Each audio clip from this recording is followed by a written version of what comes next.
దేవునికి స్తోత్రములు. మీ అందరికీ నా వందనములు. ఈరోజు దేవుని వాగ్దానము, నీతిమంతుని తల మీదకి ఆశీర్వాదములు వచ్చును. సామెతల గ్రంథం 10వ అధ్యాయం 6వ వచనం. మన తండ్రి అయిన యెహోవా నీతిమంతుల తల మీదకి ఆశీర్వాదం వచ్చును అని దీవిస్తున్నారు. తండ్రి ఆజ్ఞలను కట్టడలను మనం పాటించినప్పుడు, తండ్రి సత్య మార్గంలో మనం నడిచినప్పుడు తండ్రి మనలను నీతిమంతులుగా చేస్తాడు. తండ్రి ఆశీర్వాదములు నీతిమంతుల తల మీదకి వస్తాయి. ఆత్మతో అభిషేకిస్తాడు. పరిశుద్ధాత్మను మనకు కంచెగా ఉంచుతాడు. మనలను అందరి ఎదుట తలగా ఉంచుతాడు. నీతిమంతుల వేరు చిగురిస్తుంది. నీటి కాలువలో ఎవరైనా నాటబడిన మొక్క వలె నీతిమంతులు ఎల్లప్పుడూ ఆకువాడగా తన కాలమందు ఫలమిచ్చే మొక్క వలె ఉంటారు. నీతిమంతుడు నిత్యము నిలిచి కట్టడం వలె ఉంటాడు. నీతిమంతుని ఆశ సంతోషం పుట్టిస్తుంది.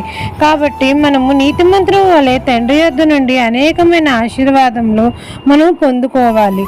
ఈ దిన వాగ్దానం మీ నా జీవితంలో నెరవేరాలని కోరుకుంటూ దేవుని సువార్త పరిచర్యలో మీ సహోదరి. ఆమెన్.